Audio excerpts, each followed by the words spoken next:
flag of the United States of America, and to the republic for which it stands, one nation, under God, indivisible, with liberty and justice for all. All right. So we have a roll call here tonight. Did Clifford send anything to you? Yes. Did he? Okay, so, okay, so Clifford's not missing with notice. We need a motion to accept the agenda. Second. Motion by Tom, second by Courtney. The agenda is approved. The minutes from March 21st, 2024 regular meeting. I read through them. They were quite extensive. Did a nice job, Doug. I couldn't think of any corrections from my side. Leah?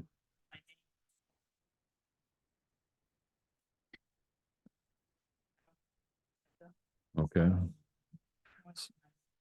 Okay. So we can, is there any other corrections? No, so we'll move to approve the minutes with the correction of Leah's name. No.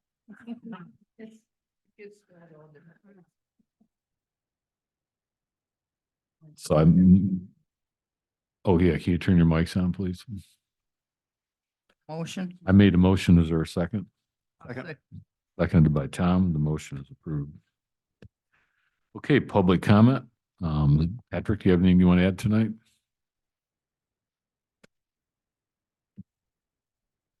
You're on a clock. Turn it on. Turn it on, Mike. up on top. Keep going up. There you go. Patrick Ziski, Sylvan Township resident. I understand that there is a joint meeting scheduled for next Thursday with the Board of Trustees and the Planning Commission to review a draft of the master plan that's been worked on. And I just want to urge whoever has the ability to try to see if that draft can be made available as early as possible. So that, of course, you all in the Planning Commission will have a chance to review it before the meeting and the board and the residents as well. Sometimes in the past, we've gotten drafts of documents like ordinances the afternoon of the meeting, and that wasn't very effective. So if it happens like that again, it would be better to even reschedule the meeting if it's that bad. Thank you. Thank you, Patrick. And we'll move on from that and we'll talk about that more in the later part of the meeting. We're going to close public comment and move into unfinished business. So Scott, you've got a line here on the special land use permit for the impoundment yard. Yep, so we had continued this to this meeting. I do have an update for you on it, but I would recommend that it be continued to the May hearing. Last night at 5:55, their engineer sent over a public safety plan that the applicant has been working on with Washtenaw County Health Department. I had informed him at that time that we would need to send it to our engineer and have them review it and Okay. review those documents and see if they have any comments for us on those. Okay. So we'll make a motion to continue the special use permit. I'm going through eye trouble right now. SUP 24-002 to allow for a towing business and impoundment yard at the vacant parcel of F0622-100-007 in the industrial zoning district to be continued until May. Just before we move on this, did we make it perfectly clear to him that we wanted that back towards 94? So we can't see it from the road? So you did state that, but what I would suggest doing, because what they're working on is mainly the environmental, is just making that as a condition of your if you do decide to approve the project, make it a condition of your project approval, sort of like was in my original staff report. Okay. Okay. So then what they would do is that when they are working on their preliminary and final site plan review, that's when they would amend. Because currently they did not give you a preliminary or final site plan. They just gave you an example site plan and then the special use permit. So if you make a condition of the special use permit that be preserved so that you can't see the property. If they go through their engineering and find that they can't preserve the trees that are there, you're obviously going to require a lot of landscaping to be put in that place. But by just stating that during the site plan review process, you want that area to be either existing landscaping or new landscaping to screen from the street, from the highway. So yeah, when you drive that area, it's sort of apparent that you did that for the aerospace or it used to be the defense business, but not the steel electric and then not the one next to it. So you can see those two and then you can't see the third one. So yes, it's a very good planning practice to have screening along there. Okay. Okay. So do I have a motion to, I'll move. motion by Tom, second by Leah? Motion is approved. New business discussion of the amendment to the zoning regulations for small lots within a low-density residential zoning district and mechanical equipment. Unfortunately, I haven't had time to read it due to cataract surgery, so I'm struggling with a lot of reading of material, so I don't have a lot to offer, but I do have a lot of thoughts once I do get a chance to review it. So there's nothing I could really add at this point. Personally, I don't know what your thoughts are, Tom. Do we have a timeline of when we're supposed to get back to them with that we've kind of committed to? I know we've talked about it over the years, but I would do it expediently. mhm. This is a priority. What's happening right now is the ZBA is having to hear variances and approve variances based on not the standards. Okay. So I would suggest that you work on this as quickly as possible. So Okay. what I would suggest, since Steve did not read this, is everybody else comment on it and then decide if we should move forward with the revisions. And then we could just post the public hearing and then Steve could read it at the public hearing. It's Mike. Oh, Mike, yes. Okay, Pete. Mike could read it prior to that public hearing, or even if you are still having problems, I could read it to you and help you understand. Yeah, there's a few areas though I kind of glanced over, but if I've got an existing encroachment right against the property line, so if I got a house that's here and want to attach something that'll be not as far out, how do we address that scenario, right? So there's a lot Yeah, of and different scenarios. That's an additional thing we could add if that was something that the planning commission wanted. Or you could add that once we go. So this is just the start. Obviously, every year you're supposed to do code cleanups and things like that. Right. And now that I'm your zoning administrator and planning consultant, more than likely at the beginning of next year, we'll have a joint meeting between the planning commission, ZBA, and township board, and we'll go through a list of items that where there's problems in our zoning ordinance or that are new to like solar and marijuana and short-term rentals. These are all hot button topics. Yep. And we'll put together a list of items and then we'll prioritize them at that meeting, because obviously you can't do everything in one year, but you can make incremental changes to your ordinances every year so that it doesn't get where you're in a situation where you have a lot of problems in your ordinance. And like if you go on to Linden Township's website right now, I'm doing their first of their small amendments. So, and that amends, I believe, 13 or 14 different sections of the zoning ordinance. their zoning ordinance this year. Yeah. And those are just small areas where there were problems, like in their approval of the ZBA things that said they needed to be approved by resolution. They've never approved anything by resolution there for eternity. So I changed it to what the state law mandates, which is that just a motion can approve, a motion can approve. So those small types of amendments that have to happen because there are errors in the code.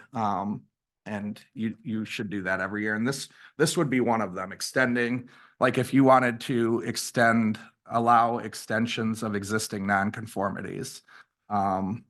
Which that's a little trickier than the proposal that's in front of you tonight, which is just to allow reduced setbacks for smaller lots, because when you're thinking about an extension of a nonconformity, let's say I had a house that was 0 foot from the property line and you now allowed me to extend it. How long, I mean, can I extend it the entire width of that property line?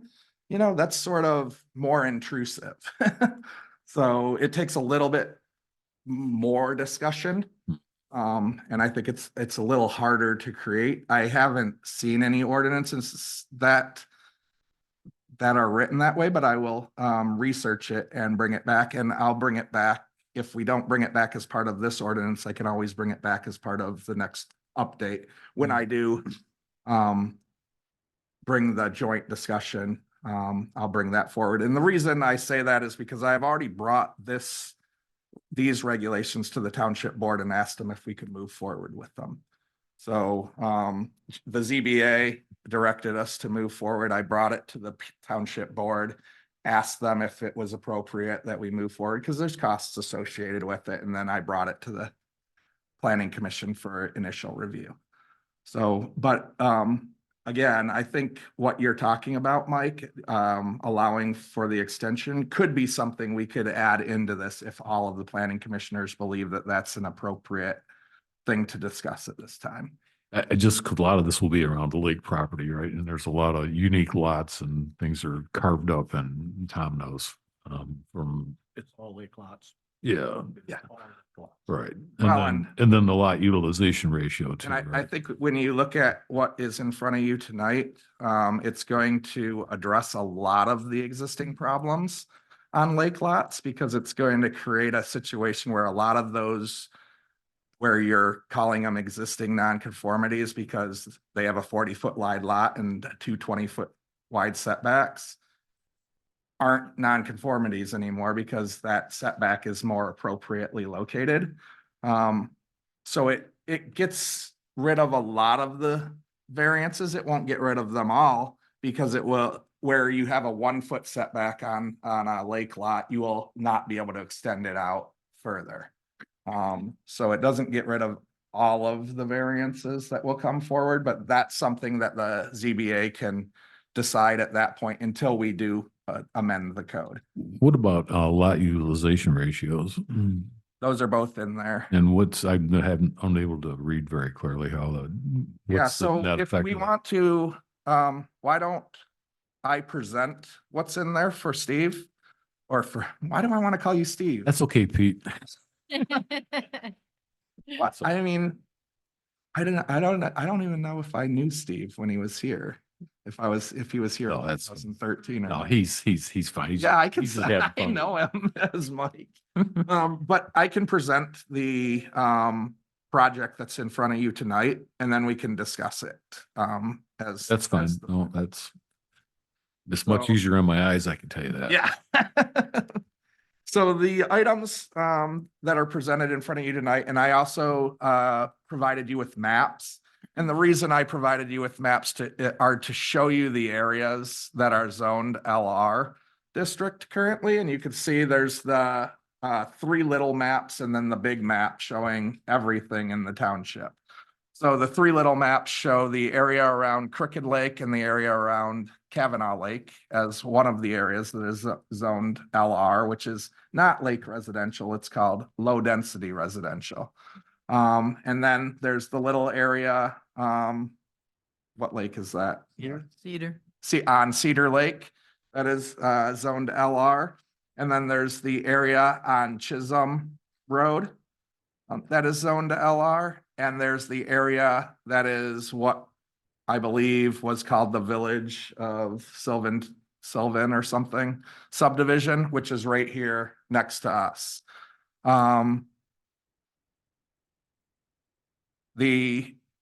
Of those areas, most of the lots are not existing, not legal, non-conforming lots of record. Under the ordinance, the minimum lot size is 1 acre and the minimum lot width is 150 feet. So if you look at those areas, most of the lots around Kavanaugh Lake, Crooked Lake, Cedar Lake are all existing legal non-conforming lots of record because they're not 1 acre and they're not 150 feet wide. The lots on Chisholm Road, I just looked and the smallest lot on Chisholm Road is over 1 acre. And they're all over 150 feet wide. So they are all legal lots of record. And then the lots over here in this village sub, if it was as it was subdivided, would be 100%. Yeah, that This- area. If those were subdivided as proposed in the original subdivision map, they would all be non-conforming. They were all, I believe, 40 by 100 feet lots. But the parcels that are there are mostly over 1 acre. There are a few of them that are owned that are 40 feet by 100 feet lots of record. So in that area. So the ordinance that's proposed, that's shown tonight that we're going to be talking about only impacts lots that are less than an acre in size and less than 80 feet in width. So all of the other lots in the LR will still have the exact same regulations as you currently have in place. Also, this doesn't change the minimum lot size or the minimum width of the lots requirement in the LR district. Mike, can I just finish? Yep. That means that those areas will not be able to be subdivided unless you have either a 2 acre lot width or because you would have to have 1 acre for each new lot. So you would have to have lots that are over 2 acres to be able to subdivide and over 150 feet in width. So all of the lots around the lake that are currently legal non-conforming lots still would not be able to be divided. We're not creating any new lots of record that could be subdivided. It's just those things stay the same. The things that we're recommending to change are the setback regulations for existing lots of record that are non-conforming and existing so setbacks, and then also the FAR and the lot coverage. And the reason, so if you look at we'll start with the lot coverage and floor area ratio. So the lot coverage and floor area ratio in the LR district is currently 20%. So None of them are 20%. yeah, none of them are 20%. And it seems like the ZBA had this unspoken rule that they would allow up to 30%. Again, I don't even like saying that in a public hearing setting, but I said it. So what I suggest is that says the maximum lot coverage shall not exceed 20% of lot area unless the lot is less than 1 acre, then the maximum lot coverage shall not exceed 30%. So basically it takes the non-conforming lots and allows you a little bit more lot coverage. It also allows you a little bit more floor area ratio. I did the same thing with floor area ratio, just allowed the 30%. So That seems light actually for what because that ratio there will still keep people coming in for variances. So for me, if you don't take that number higher, there's no sense even doing this. All right. I mean, that's my take on it, right? I mean, if I look, I mean, I live out there and I drive around, 80% of them are already at 60, 70%, right? And a lot of them have already been redeveloped. So there's probably only a handful that Yeah. are still in that scenario. I think the reason I use 30% is because the ZBA hasn't been approving any over 30%. So, but I'm all for, I mean, if you want larger homes on the lake lots, that's great. We can raise that number to anything you want, really. No, I'm just, Um, I just, as I look at a lot of this, particularly the smaller lots, right? They're already, like my neighbor, she's at 80% right now. She'd like to rebuild her house, but she can't do anything. So for the people that have a pre-existing FAR that's already over the limit, what do you do with them, right? Oh, yeah, they just can't add to their. But then they're sitting here with a depreciating asset they can't really do anything with, right? Yeah, I mean, that's you can repair and under the non-conforming ordinance. right. But see, you got a bad foundation. So basically, Right. And again, Mike, I'm all for Right. more. So, I mean, as I didn't know the community was for more. I put in 30% because that's what. I'm just ZBA looking at the scenarios that Yeah. are out there, So right? it'd be great to hear from everybody Yeah. on that one, because we could also do a sliding scale on this, the same way we did for the setbacks. So, 1 acre, 30%. I mean, in reality, with FARs and lot coverages, the large sizes, they're never going to build that big of a structure. Right. They're not going to come in anyways, right? I mean, you're never going to get close to 30% on a 1 acre lot size. That's like, what does that even come out to? It's like 12,000. Right. So it's, Couldn't afford to heat it, right? yeah, it's just crazy. It's a crazy, I mean, it's Mushbach Road. The house. Right. So it's an odd thing. So yeah, really the big ones aren't the concerns. It's the really small lots. Right. And again, we could change that, and 1 acre, 30% go to half an acre.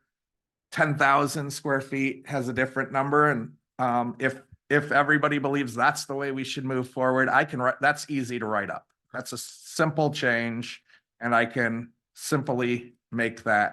those numbers work for you. I think a sliding scale is great, yeah. Tom, you sit through all those, I think 30% is a great plenty, do you? but that's just one person's opinion on this. Yeah. I agree. I agree. And what we could do too, again, Mike, is we could change it to 30%, see how it works. And then if we find that everybody's still coming in for variances, we could increase those, do a sliding scale. So again, with zoning ordinances, the zoning ordinances are changeable. It's. Yeah. I'm just thinking about the people that are already there and they got a property and it's already at over the ratio. How do you deal with them, right? Right. I mean, that's the. And and there's one way we there's a few of 'em around. one way we could deal with like that thing is look at the non-conforming ordinance, and under the non-conforming ordinance where it defines what a reconstruction is, we could amend that type of language so that if you're reconstructing, which some of them are, I know yours doesn't actually have a percentage or a number or anything in the code, because I've dealt with your attorney on that one already. Usually there's a trigger that I can be like, yes, this is reconstruction. It was the 211 or 211 Shoreview, where we were like, are they tearing this house down and rebuilding it, or are they just remodeling it? In the end, they decided they were going to tear the whole thing down, but just to remodel it meant they could tear it all the way down. And as long as they left the foundation, it was still called remodel under our code because there's no trigger. But what we could do is look at that non-conforming section and make that type of change to preserve what you have existing, so that you could tear down those cottages or those houses that are 100 years old and rebuild them the same size. I think that's a good start. I mean, at least it doesn't penalize them, right? I mean, Yeah. because if you have something that's falling down, it's gonna become, trash, right? Or it's just gonna become depleted. It hurts the township's tax base, but also the people living there around it. It becomes a problem. But I still think most of the people on the lake will still be coming in for variance hearings. They will, less of them will. Because actually all of the ones that I've had since I've gotten here, which there's still a lot, have all been maxed out at 30%. So, that is all that they're proposing. So, but again, that could be a starting point. We could work with this non-conforming ordinance and try to get another starting point. And then if we still see 5 to 10 variances coming in for this thing, we could then amend the code again that addresses that sliding scale. Yeah, I personally think 30% is too low. All right. 30 Everybody else? I'm 35, I would option for. Sticking with 30. I'm comfortable with 30 for now, but I really like the idea of discussing what refurbishing is or rebuilding. And then you said we can do this every year potentially. We Yes, can analyze and then meet up again and change it if we need to. I will put it in my notes that we'll bring this up every year at the joint meeting so that so the way a joint meeting usually will work is we'll go through the ZBA is there, the PC is there, and the township board is there. And we have a list of all the variances that is happening, because what you're trying to correct for is somebody that's coming in for the same variance over and over again, and they're just approving the same variance over and over again, because that's not really the way a variance is supposed to work. When you go to the variance trainings and stuff, the first thing that they'll say at the training is variances are supposed to be denied. 90%, 95%. Yeah, 95% of the variances are supposed to be denied. It's exactly the opposite usually. So that's what we're trying to solve. But there's also a whole bunch of other items that I'll bring up at these meetings. You'll see. Yeah, but I've lived through that personally, through that 30% ratio thing, and I disagree with it. Having been through that whole process myself personally years ago. Yeah. I Variance. think it should be higher at 35. I really do. I mean, that's just from my own experience. So we can, I mean, again, once we get this to a public hearing, the public will come out and also be able to discuss it. And then it's a recommendation of the majority of the planning commission that goes to the township board. The township board actually approves the regulations or law, because they're the legislative branch. So, The time Yeah. board makes the decisions. yeah. We just recommend. You just make the recommendation. And when I do a recommendation, Mike, if you do have that concern, I can do a dissenting judgment. So it would be approved 6-1 with a dissent from Mike, because he wanted it to be 30%. So that when 35%, so that when it does go to the township board, they know why one of the PC members. That's fine. to it. No, that's fine. I mean, Yeah. it's- See what the people have to say. Yeah, right. That's the only way to be fair about it. Let's see what the people have to say and we can move from there. Yep. the other unusual situation is for people that have common area, and how do they include that in their floor area ratio? What do you consider common area? Lake where I live, there's a 2 acre on a pipe, not 2 acre, but maybe say 1.5 acres that's owned by 12 property owners. And none of them has ever been able to say that's part of my lot, as part of my FAR calculation. Right. Right. Right. And I mean, there's good and bad with it, but I think there's a couple of other scenarios out there where the Glacier Road Association owns property. Yep. Um, Yeah, it's so under your, like, let's say under your new open space development projects, they're asking for more FAR on the parcels themselves because they have so much space that they're preserving overall. So that's what you're saying is you have these common open space areas, but they were never looked at into the code. The common open space areas are obviously usually much smaller than they are Right. in like the open space projects that we're doing now, but they are there. So Yeah, so the person would say, well, I should be able to claim, 1/15 of this is part of my FAR, right? Right. And that, again, it is something that we consider in our ordinance because again, when you look at those maps, all of the, well, not all of them, 90% of the properties that are in the LR zoning district were done under subdivisions. And most of those subdivisions have common lots, Mhm.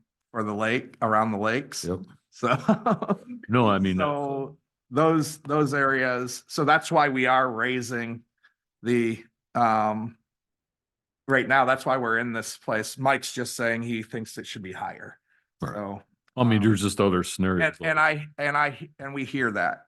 So we're good with that. And we'll move forward with the 30%, have the public hearing and then decide, because that's again, a super easy change. If you decide at the public hearing that you want it 35%, just write 35% right there. And then move it forward. It's not a reason to slow the process down. So, And then for pre-existing, encroachments on property lines, right? What's the plan for that one then?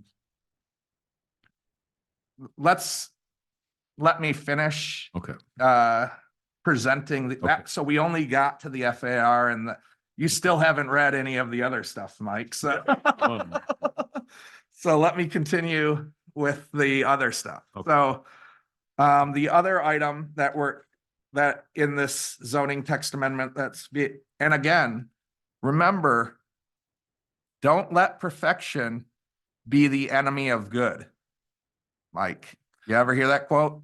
Don't let perfection be the enemy of good. No, I'm not. Because making this change Yep. is good. Making all of the changes in the entire code to make a perfect code is perfection. So Well, I don't know if we ever we're get trying to perfection, just get right? this cleaned up enough so that I don't have to go to the ZBA every ZBA meeting But you and get paid for have those to though, listen to right? them approve these things. But you get paid for most of them, right? Yeah, but I also get paid to make the township legally defensible Yeah. in their approvals. Okay. So, all right, so the next thing that's being proposed to change is your setbacks, your setback regulations.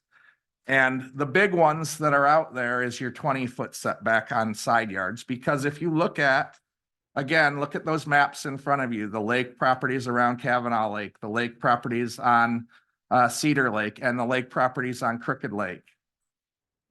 Basically, the majority of your LR properties are not 150 feet wide, which is what's required by the LR district. And most of them are under 80 feet wide. And a lot of them that have came in are 40 feet wide. If I have two 20-foot side yard setbacks on a 40-foot wide lot, I mean, I can't build anything on that lot, correct? So what we're trying to do here is allow appropriate size houses on smaller lots. So when you're looking at that, what I started with was 80 feet as the, so the side yard, so your current regulation says side yard, least width of either yard shall not be less than 20 feet, except in the case of a corner lot. So that's what your code currently says requires a 20-foot setback. I added, unless the lot width is less than 80 feet, then use the setbacks in the table below. And it starts at an 80-foot wide lot reduces the setbacks to 15-foot minimum. So if you have two 15-foot minimum setbacks on an 80-foot wide lot, you can have a 50-foot wide house on it. So let me ask you this question. However, and if you have a 70-foot wide lot, you can have a 40-foot wide house on it. That's an appropriate size width for a house on a lot, 40 feet wide. Hmm. Do you want me to continue or do you want to ask your question? I'm gonna ask you a few questions. So I just went through, helping out my property owners, we bought all the lake land bottom from Dr. Feller. And so I've got a pretty good idea about the lot widths around here. How do you determine what's an 80-foot lot? Because the fronts and the backs are all over the place. Yeah, it's determined by the width of the lot at your, in this case, your rear yard setback. The street side setback.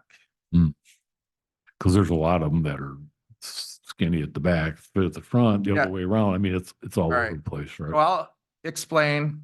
So you can't create a zoning code for every single lot that's out there. Mhm. That's why variances are allowed. And you can make findings for variances if there's an oddity in a lot, like a lot is really wide at the front and really narrow at the back and your house is all the way at the back, you can make a reason for a variance. So a legally defensible reason. If your lot's perfectly square, you have 80 feet wide and you just want to be in the setbacks because you want a larger house, that's not a real reason for a variance, right? Yeah, I just look at it though, from applying the 80-foot rule. I mean, there's probably what, 20% of them will fall in that category. Yep. So they're back in for a variance again, right? 20% of them, that got rid of 80% right there, Mike. That's. No, I great. meant That's a great 20%. Number. No, I said 20% were greater or greater than 80 feet. So it's, Some of But, them, Mike, you think this, but we're only seeing 10 variances a year.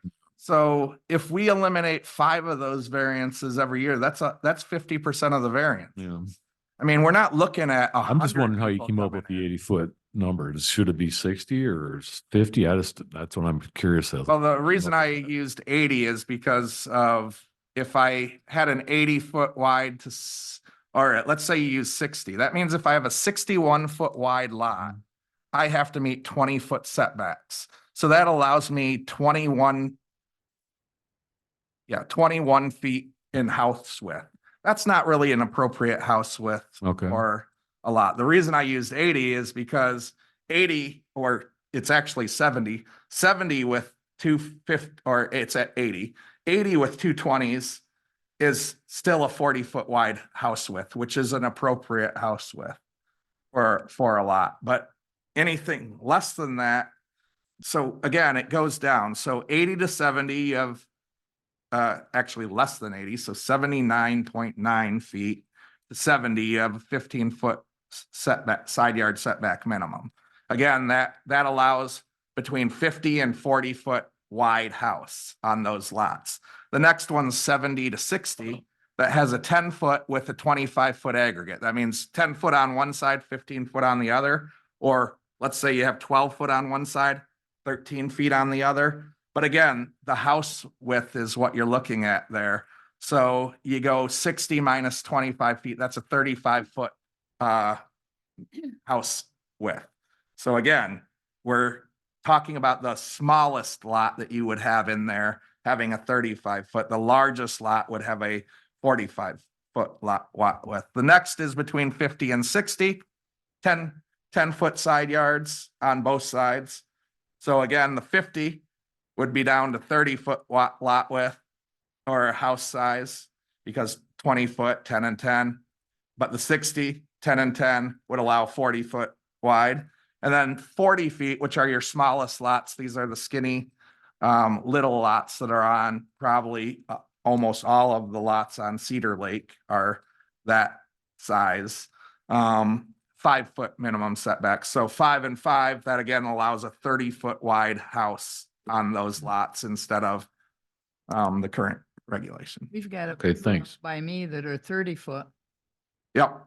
Mhm. Again, I would suggest we deal with the super tiny lots as variances, just because they're oddities, and we don't want to go lower than 5 feet, say, oh, you can have a 2-foot setback, just because it's No, a rarity. Right. No, I understand. Thanks for explaining how you came up with the calculation. So Yeah. it makes more sense. So, I think this is a good start to where we need to be, just to like Scott said, if we eliminate half of them, it would be a lot better. At least we're going towards the direction of not doing variances. And if this needs to be modified next April, we can, or March or whenever, and take a look at it and say, hey, we need to take a look at it. Or even before, this may change during the meeting too. I don't know, but I think we need some guidance and we need to rough it out first and then see what we have versus trying to get it. It's gonna be better than what it was, Mike. Yeah, no, I understand. I was just, Yeah, and what's really hard, and that's the reason variances are there, is to create a code that addresses every single situation. Because you could write a code that says if you have a topography of 50%, you can move your house closer to the roadway but would make your code book 7,000 pages long if you went through every scenario and tried to create a code that corrected that scenario. So what we try to do is catch the masses of them, the most egregious ones, and then the rest of them, there's reasoning at the variance where, when we bring it to Tom, where he can go, yes, because of the size, shape, or topography of the site, there is a real reason that you need a variance from this standard, not just because you want a bigger house. The really hard one is FAR regulations and lot coverage regulations, because in reality, because of the size, shape, or topography of lots, what's the reason that you should have a bigger house than we allow legally? There probably would never win a court case on those. So where you're talking about wanting a larger FAR, that's a reason for a larger FAR, is because to allow more size just because somebody wants a bigger house is hard. You would have to have a really small house. So let's say you have 8,000 square feet with a 30% FAR. I did bring my computer. I could tell you what, so 8,000 square feet seems to be like the normal size of these ones that we see, Tom, at ZBA over on Shore View, the ones that I've done since I've got in here. So if you have a 8,000 square foot lot and you wanted a house currently, it would allow you to have 2,400 square foot house on it. So what that does too, by limiting the size of the house, you're preserving the views from people in the area, the views to the lake from the roads, the certain things you're creating when you limit sizes of homes instead of just allow them to be bigger. But 2,400 is still quite a large size house, because again, on Shoreview, most of those houses are going to have walkout basements on them. So they're going, if they wanted to do a ranch, they would have a 2,400 square foot ranch with a 2,400 square foot walkout basement. That's a pretty big house. But at least if it's a ranch, it preserves your across the street neighbors that still want to see the lake. But if you do 2-story, then you're going to have a smaller footprint of the house where they're going to be able to see around that house towards the lake easier. So again, there's trade-offs, but again, that's why you're looking at all of these different setbacks and size restrictions and things like that. And again, we're talking about lakes because that's where these codes are mostly, almost, in this case, it's 100% going to be. Actually, there could be some lots over here in this village sub where they would take effect if anybody ever wanted to build over there. does it make sense to call this a lake residential zoning? You could, again, Thinking a for zoning. future, does we want to separate it just from a overall township perspective, right? Kind of makes sense to me, It's right? the problem. So I have both problems, and because I've worked in areas that have things called lake residential properties. Hamburg Township has 3,500 lots that actually abut the lake, but they have about 6,000 lots that are in the Lake Residential Zoning District. So all the back lots and those, and you get the call, I'm not on the lake, you got to lower my taxes. And I'm like, just because we call your zoning district Lake Residential doesn't mean you're on the lake. Just because you call it low density residential doesn't mean that it's not on the lake. So we can call the zoning districts whatever we want them. We can create a new zoning district, but I would suggest this solution makes the solution to the problem that we currently have. We're not, again, adding any density in this solution. I will tell you that your neighbors, at Linden Township on Sugarloaf Lake have a lake residential district, but their lake residential district has a 4,000 square foot lot size because that's what the average lot sizes are in that district. So they also have a sliding scale for their setbacks, but we don't want to create I don't believe, but maybe I'm wrong. I don't think the township wants to create additional lots that could be. I don't think that was the intention. I was just trying to say, does it make sense for this district to be specific to just these lake communities and then have a separate one for what I call the offshore properties?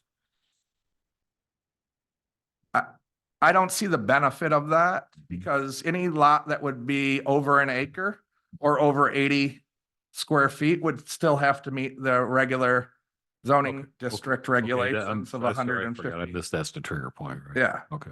So if we do rezone any properties in the future, most of our lots are going to be over an acre and would just be triggered. No, that's fine. I just was thinking of the trigger mechanism. Yeah. So, So, I mean, again, we could call the LR district Lake Residential instead of low density residential if you wanted to just change the name of it. I find myself calling it Lake Residential most of the time. yeah. But then it would just confuse the people on Chisholm Court, because that's really the only place else that you would ever even hear about this currently. Oh, we can create their own district for them. Just copy the old one. Just make it for those 12 lots. We could just do it for every lot. Yeah. Just make a whole bunch of different. Called Chisholm Trail, right?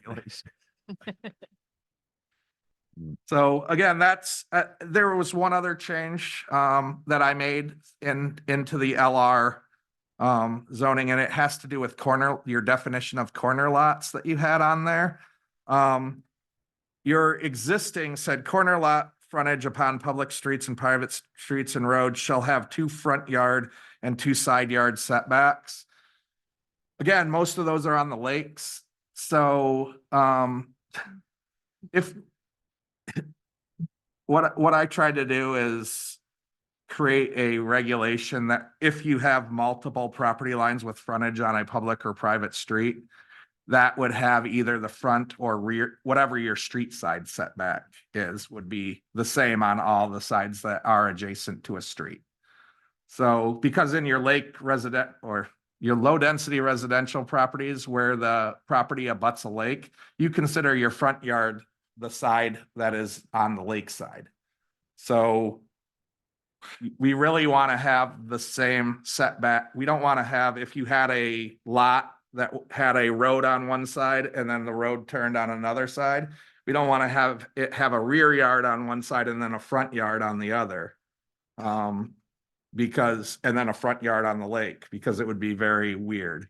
You want to create all the areas on the roadways the same dimension back. So I created it to say, lots with multiple property lines fronting upon a public and private street or road shall have multiple front yards, except if lots abut a lake, then the lot shall have multiple rear yards. Because again, your rear yard is the street yard setback on lake properties. Can you pull this map up for a second? I want to throw a scenario at you. Okay. If you look at the Daniels property, do you know which one that is on the map? Yeah, let me get to it. Okay. Which one is it? It's one of these bottomlands Mhm. here. So these are lots that own bottomlands. of the lake. Oh, over here. Mine. Okay. So Scott, the question will be is, some of these houses own bottomlands of the lake. How does that work into the FAR?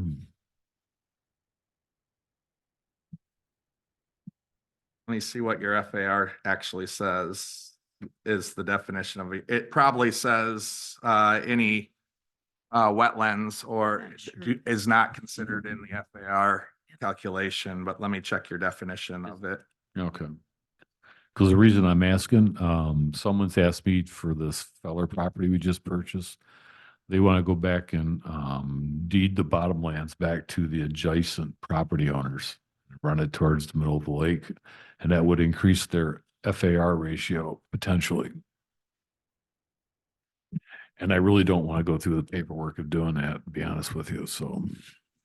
So under your definition of floor area ratio, we could change it also to eliminate any area that is covered by water. But let's see what it says. Floor area ratio means the ratio of floor area of a building to the area of the lot on which it is located, calculated by dividing the floor area of the lot by the lot area and expressing it as a percentage. For example, number of stories being optional. No, it does not say anything about Wetlands, wetlands. muck. But let me see if you have a definition of lot size.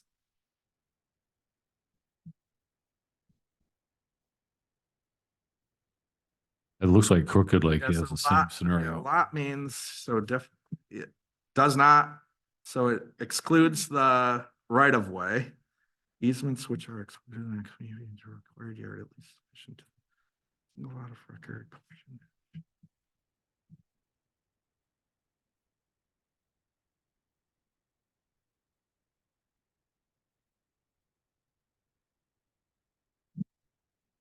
Yeah, it doesn't say anything about the wetlands. I know when you're doing a subdivision or something like that, that is in there, but in this case, I don't think it does say that. So we could always add that into definitions. I think it to- makes sense because Yeah, we wouldn't want to use any area under the water to be part of a FAR calculation.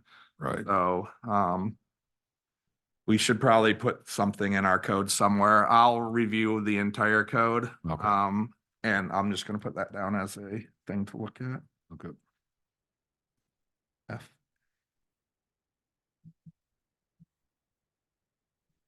Looks like it impacts Crooked Lake too. I think it does based on what I looked at in the past, so.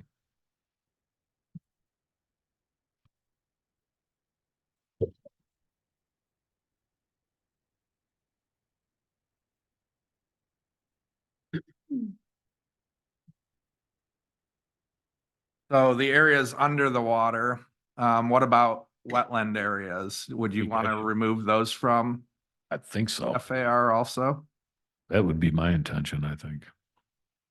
Well, if it's not buildable, then how can you include it? Yeah, because a lot of places will have a very small buildable area, but they have a wetland area, just large enough to build a house on. So I don't know. I can see situations where it may be appropriate, but I could also say you could go and get a variance at was that just my point. question. You can- Because the wetlands are the reason that you're asking for the variance, because you don't actually, let's say the perfect example is the reason variances were created, Malibu, California. Along the highway in Malibu, if you've ever driven on it, it's a great, beautiful cliff. There was 100-foot front yard setback in that zoning district where all those billionaires owned their homes. The cliff dropped off at about 80 feet back. So all their homes, they were supposed to build their houses down on the beach, down at the bottom of the lake. They did not have any room to build their house up at the area where their house was at. So they sued and won because they took their value of their property. They all owned these properties. And then just like we came in and whenever we became a township and overlaid our zoning on top of it, they did the same thing, overlaid it, and then made all those lots unbuildable.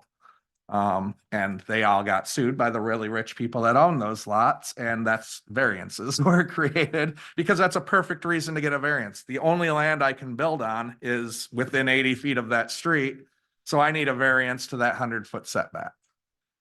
So, this would be a case too with the wetlands. The only area I have to build is this.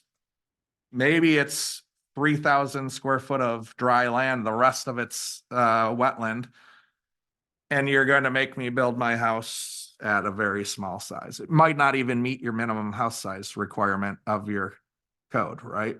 And then they're asking for a variance for either. If they try to build to your setback, your floor area ratio requirement, they don't meet the minimum house size requirement that you have. So they're asking for a variance either way, and it's sort of like a thing. But again, I think it's a perfectly good reason to ask for a variance. And again, don't let perfection be the enemy of good. So I'd rather just get it approved. So I think we can get rid of wetlands and the areas under water bodies as part of the FAR and lot coverage calculations. So again, we could continue to discuss this, or I can move on to the. Just one more question in the regards, what about for easements that are going across people's property? Does that include as part of the FAR? So say consumers has got an easement. Yeah, it's included. You can use that as part of your FAR. Okay. The only easement that is not included is your street right of way. Okay. So you can't use that as part of your FAR. Okay. And that's pretty typical because you usually take your front yard in this case, rear yard setback, any setback from the street from the right of way, not from your property line. So, or if it's from your property line's further back than the right of way. So. Okay. All right. Anybody else have anything on, or did you guys understand what we're looking at here tonight? Want to move on to the mechanical equipment stuff? All right, so mechanical equipment, this one again came up at ZBA. As people are trying to we had a lot of storms this year, obviously, and a lot of people realized their whole house generators didn't work anymore. So they all came in to replace them and then realized that we wouldn't allow them to be put where they had actually built them. So then they all had to start asking for variances, and Tom had to go through that process of talking to these people about their variances and trying to approve them with the requirements that are currently in place. Currently, the requirement is that the mechanical equipment has to be outside of the setback.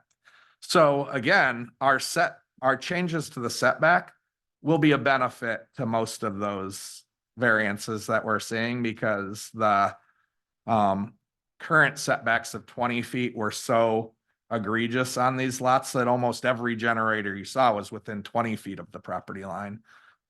They might not be within 5 feet of the property line. So we might get rid of a lot of these right there. I've seen a lot of them go in 2 to 3 feet without any zoning permits. So should we call Scott? Well, that's the thing. And if they pull a building permit, which they probably haven't, Right. they would have to come to me first. So Right. if they're just doing them illegally, if you're their neighbor or you want to call in a code enforcement complaint, then we'll go out there. If it's building without a permit like that, I would call over to Matt, the building official at Kaka, and send him out, because that's building without a building permit, and they have more staff than we do here. Yeah, I think a lot of it is people are hiring contractors to install these, and the contractors aren't pulling a permit, or they tell the homeowners they've done it, right? But Yep. But they don't follow through. Yep, yeah. I don't think people are doing it. Yeah, they're not doing it maliciously, but again, they're also closing their eyes to the reality of the situation. So, but what we're going to do is again, try to correct for the majority of them, but we're not going to hit all of them because you really don't want a generator within 2 feet of your property line anyway. It's not really beneficial for you as the homeowner that wants it there because it creates a situation where you might not have egress or ingress to the lake if you ever have a tragedy on the lake where the fire district has to get through. But also you're putting that, if you're that close to your property line, your neighbor's probably that close to the property line, you're probably putting it pretty close to your neighbor's house too. Hmm. So you should try to have some sort of regulation in place. Currently under this proposal, if you had a 40-foot wide lot, you would have to be 5 feet, which is still pretty close to the property line. But again, generators, as we all know, whole house generators come on once a week for maybe about 10 minutes as they're servicing themselves. So they're not on all that often. And then they're on in an emergency. Yeah, and they've gotten a lot Situation. quieter over the years. Yeah, too. they've gotten a lot quieter over the years. They're still pretty noisy. But they probably wouldn't meet our noise regulations if they were that close to the property line, just because they are. I've seen new ones. They're still pretty noisy unless you had some silencers on them or something. I have seen people build Walls. styrofoam boxes around them with holes in them to allow them to breathe, to make them quieter. And it was because there was a code in place that required them to be a certain sound limit at a property line. Mhm. Was in California, and you had to go out on every single one that was built, have them turn it on. You had a noise meter and you stood at the property line. It was I was working in a town that had, I think, 12,000 people, and we had 7 planners or 7 people in the zoning department. So, that full-time employees. So, when you have all those regulations in place, you need a lot of staff to go out and manage those regulations. So I think 5 foot. most people understand that generators aren't going to be on all the time. They're going to be on in a situation of emergency. Most people aren't going to call a code enforcement on their neighbor during a power outage time for us to come. And as long as they keep the beer cold for you, right? And your staff works 6 hours a week, so they're probably not going to get out there during the storm and do code enforcement while those generators are on. So when I go out there, it will probably already be off and they're in compliance with the code. But again, the setback regulations corrects for a lot of the things that we're seeing at ZBA, but I added some additional things. Obviously, it goes through what your other townships do.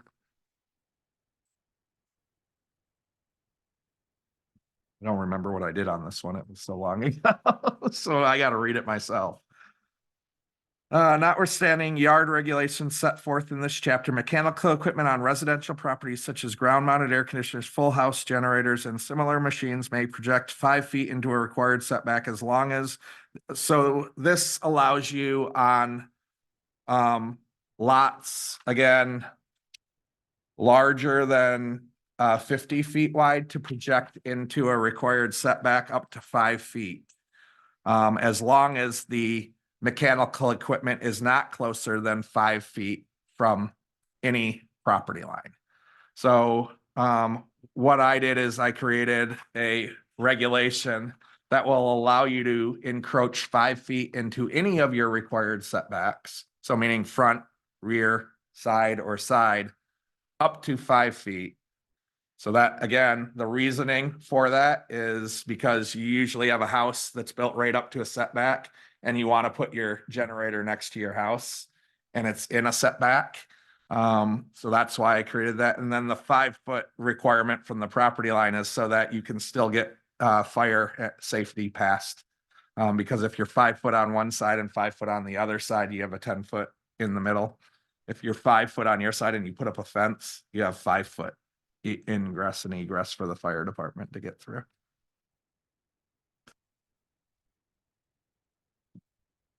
Any comments on that? It just allows you to encroach. So if your lot again is 80 feet wide or in any other zoning district other than LR, which all have larger setbacks than LR district.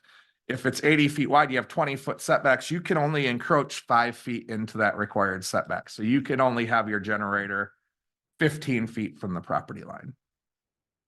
It's only on very small lots where you would have it 5 feet from the property line.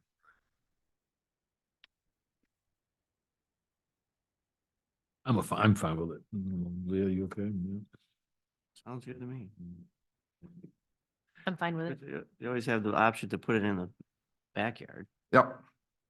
Yep. They have that too narrow of a lot. Yeah. The ones that we see, the reason they don't want to put them in the backyard is obviously because that's where their patio is for the lake front side. Front And yard the backyard. other side is on the right on the roadway. So that's what we have seen with these generators that have came to us, and they've all been around Kavanaugh Lake, I think is where we see them all. Exactly. So This is gonna help. yeah, this will help. It won't solve everything, but I think when We'll get the majority. when they come in for them and they want to go closer than 5 feet, we're going to say, can't you put this somewhere else? Isn't there anywhere else on this property you can put this? It's making an unsafe situation if you're putting it closer than 5 feet from your property line. Otherwise, they gotta stick with a portable. Yeah. Well, this is for all mechanical equipment. So currently, I mean, if you drive down Kavanaugh Lake, they all have their air conditioners right next to their houses, and their houses are, I mean, they have been putting them in without, Yeah, documentation. well, I think it's not that they don't have documents, it's that nobody was checking where they were putting them. So, How many hours zoning we have here? yeah. So, and it happens. I mean, you're looking at a site plan. They're not actually showing you where the air conditioner is going to go on the site plan until you get out in the field on the final. And then you're like, hey, there's a air conditioner on the side of your house. And they're like, oh, the building set of plans that had the electrical had the air conditioner on it. We don't really look at electrical plans because we don't know what all those lines mean. So I get it, but they just need to know, be thoughtful about where you're putting your air conditioner. I own a cottage on a lake. I don't want my neighbor's air conditioner right next to my windows because I leave all my windows open at the lake when I'm there. That's what I like, the fresh air. I like to be outside. I mean, we don't have a TV or anything in our cottage, but I don't want to hear their air conditioner all day. Just because they like to live in the air conditioning. So again, I think that's good. And I didn't hear any comments on that. So that one will just move forward. I'll work on the items that we discussed on the other one. And I think you guys should direct me if you want me to post this for a public hearing and bring it forward. And I think just the Yeah. nod of the head works, so let's move it to the next meeting. And I'll post it, and then we'll have public comment come out and talk about it also. And that's it for that discussion, because you don't have, it was just a discussion item. It's not you don't need to make a motion or anything like that. Okay.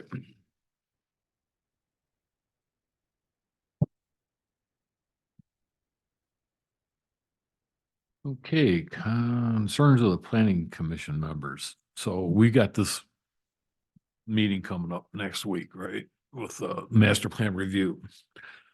I don't have a copy of it. Have you got a copy of it?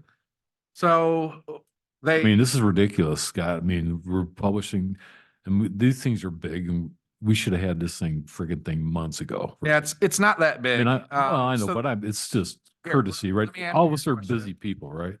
I'll answer your question. They sent it, the first draft of it last Thursday, First draft last Thursday. to me and to, the master plan committee or whoever it is that was, and we had a meeting on Friday on it. I told them I had Who's the master plan multiple- committee? multiple comments. The supervisor and, Sandy is on there also. Okay, And I had, I don't know, like 15 to 20 comments. I mean, it was only, their proposed revisions were only maybe 6 pages total. I made my comments back to them at that day, that we had the meeting on Friday. I stayed and I wrote my comments into their master plan and sent it back to them, all written up, redlined, for them to have, and they said that they were going to have the edits back to us, by today. I haven't received them. I don't know if Kathy has received them or not, because they wanted to have them a week prior to the meeting. Again, it's not that, like I said, 6 pages, pretty easy to read in a week. And they're going to discuss what they're proposing. The reason you're having the meeting is so that they can discuss what is in that draft. So, the way, master plan works is you have a draft. no, I understand that. I'm just, the timing on this, right? I need more time. And it's not just today. This has been a consistent issue with anything that comes back, is that we get it down to the line. Right. And what I have I mean, I been realize sending it's to not you you, is right? 1 It's- week prior. And that works. Yeah. Yeah, for me anyway. I can't speak for everybody else. If- But when we're getting 2 and 3 days ahead or the day before, that's too, Yeah. too short. But she's never answered any of my questions on the whole solar thing, right? And I'm terribly frustrated with this consultant company, right? I Uh, can't say anything about know, it. I know. So I wasn't here when you hired that consultant, and Okay, so they'll be at this meeting and they'll be able to hear yeah, comments. yep. Okay. So, hopefully they have sent that to Kathy and Kathy will send it to you by tomorrow. If they haven't, then hopefully they send it by tomorrow and you'll get it by tomorrow. Are you So gonna- that you at least have the weekend to read it. Are you gonna prepare a synopsis of the changes? So maybe we can get a Reader's Digest version? I am not your planner on it. I do not want to be All right. that involved with it because it's not my work. So, I would do things my way and they will do things their way that they were hired to do. So Mhm. Okay. I won't even be at your meeting on Thursday. Okay. So for clarity's sake, who will be at our meeting on Thursday? So it will be the planning commission and the township board, and then Beckett and Rader, who are the planning consultants that were hired to revise the master plan. Okay, thank you. Do you know if the Rebecca's been invited too? She has not. Rebecca, the other planning consultant, Yeah. she was not hired to work on the master plan. Okay. Is the township attorney gonna be there too? Do you know? I don't know. That would be That's fine. a question. I would guess not because again, you're trying to what it is you're getting a draft of No, a I understand that. I a just, first draft. It's not even a draft that you're deciding. no, I understand it, but there's just with all the state solar changes and some of the stuff I read, that, that we're working on a solar ordinance and this stuff's got to be coordinated, right? If these people aren't talking, I have a problem with it. Again, a master plan is a general overview plan. Right. I mean, more than likely, it just says one word about solar, like, yeah, we want solar, or no, we don't want solar. It doesn't really get into the details about solar. I've heard a different opinion, I guess, from other planners, so I'll hold my thoughts on Yeah. that. I would see whatever your planning consultant proposed. Right. So again, I believe you paid them tens of thousands of dollars to work on this. How much do we pay them? Not bad. Like $17,000 was, $17,000? so Hmm, they will be your professional that guides you forward on those items. well, So, and I don't know exactly what their contract stated because it's a very narrow scope that they have reviewed. So it's a very narrow scope. That's why it's only 6 pages long. So their their proposed amendments. okay.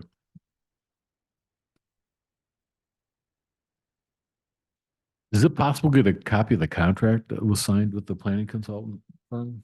That would be something you'd want to ask the township supervisor probably, and she could probably probably summarize it, or I don't know if it was a public document, But Rod. Yeah. Contracts. So they might have to be I don't want to do a FOIA, I'm just kind of curious as to what the scope was defined, right? yeah, and she could probably get that That's fine, okay. information for you. I haven't seen it, so. All right, those are my comments or concerns. Andy? I have nothing. Nothing. All right, Leah? Yes, I have a couple. Is it possible, I've had some neighbors come to me in the last few weeks about 731 Glacier Road. It's right side of Mercedes. The one that's falling down? Well- Becoming a blight issue? They took down or it fell down that shed and now Yeah. everything, the whole yard facing the road is just a mess. So I'll talk on that, and it's good to be on the record. So there is a code enforcement request form that is on our website. Prior to code enforcement action, we need somebody to fill out one of those forms. So what that does is that starts the code enforcement action. That gives the courts a date when we were notified of that code enforcement.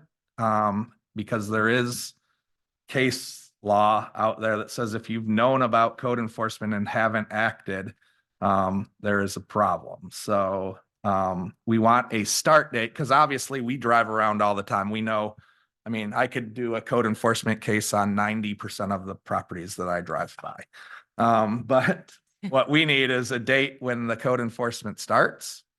And then also it on that, if they fill it out, there is a place where they sign their name and say that they will come to the court case if it goes to courts.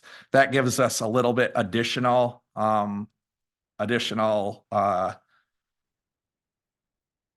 enforceability at the courts. I say they don't have to sign it if they really are afraid and want to be anonymous. Don't sign it. Don't fill out your name on it and just send it in with it as anonymous. But it's less enforceable through courts if we don't have the actual person that signs it. So that's why this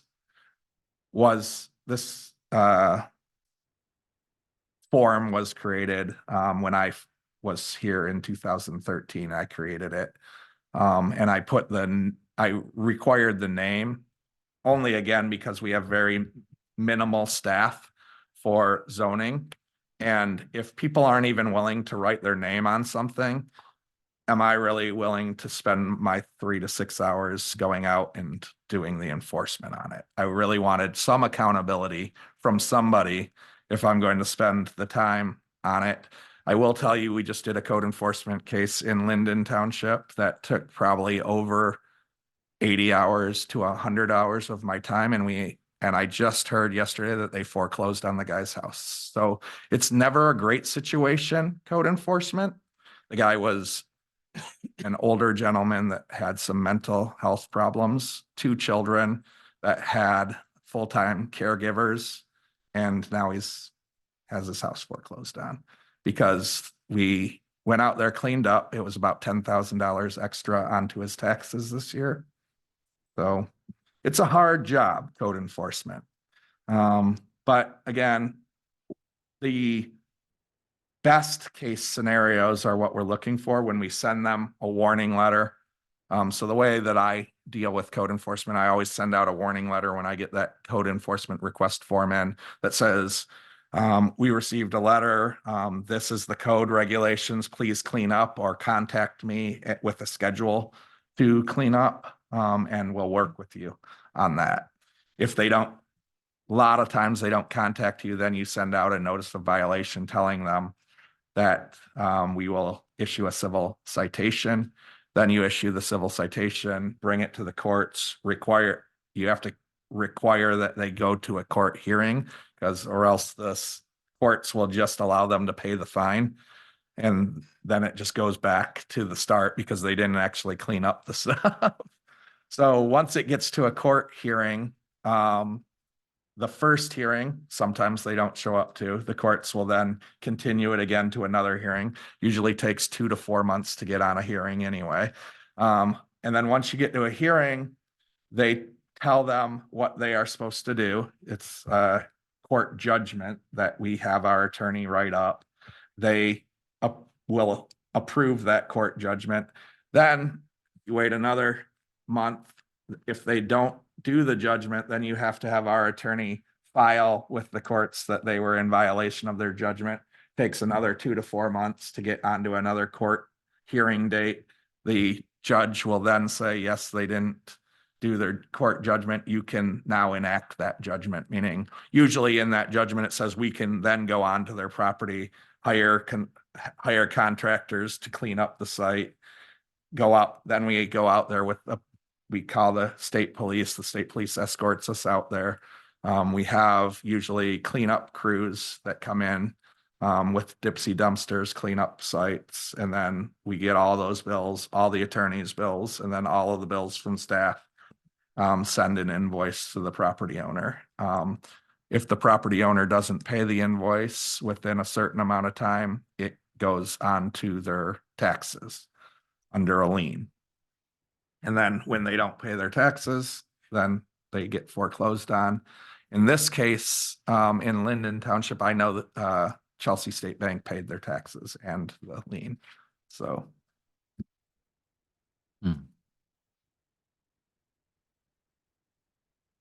One other thing that bugs me is here on 94, the exit on Comba Road. Don't we have an ordinance that we're not supposed to have any advertising signs along the highway there? I think there is. I don't know, but I can look into that. Where is the advertising sign that's in violation? There on exit on the Comba Road exit. Is it 162? Is it the tree farm? No, the one right here, Comba Road, where we get Yeah. off 94. What ad is it? Huh? I haven't. Right here? Are we talking right here by Pierce Road? Pierce Road. Just the next one over, next one beyond. So, all right. And what kind of sign is, There's everything. Some have been there for a year and they're falling over and. what kind of signs are we talking about? Are these road, like Overwashing. These are roads, these are like yard signs. yard signs? Pop up. Yeah. All right, yard signs. So I will check your ordinance on that. On yard signs, again, our roads are, Washtenaw County roads. Usually they have to give us the right to, clean it up. enforce that, because those signs more than likely are on the road right of way, so they're not allowed anyway. Because they're not on somebody's property, they're on the public right of way. But we need Washtenaw County to send us a letter that says we can pull signs out of their right of ways. We had an ordinance on that. but Yeah, Scott, how do you enforce noxious weeds? Well, I don't know what your ordinance says about noxious. Okay. So I don't know if you have an ordinance on noxious weeds. A lot of rural communities won't, because there are so many Noxious weeds? sites that don't have. Well, like if I owned 10 acres, I would probably only mow the area right in front of my house.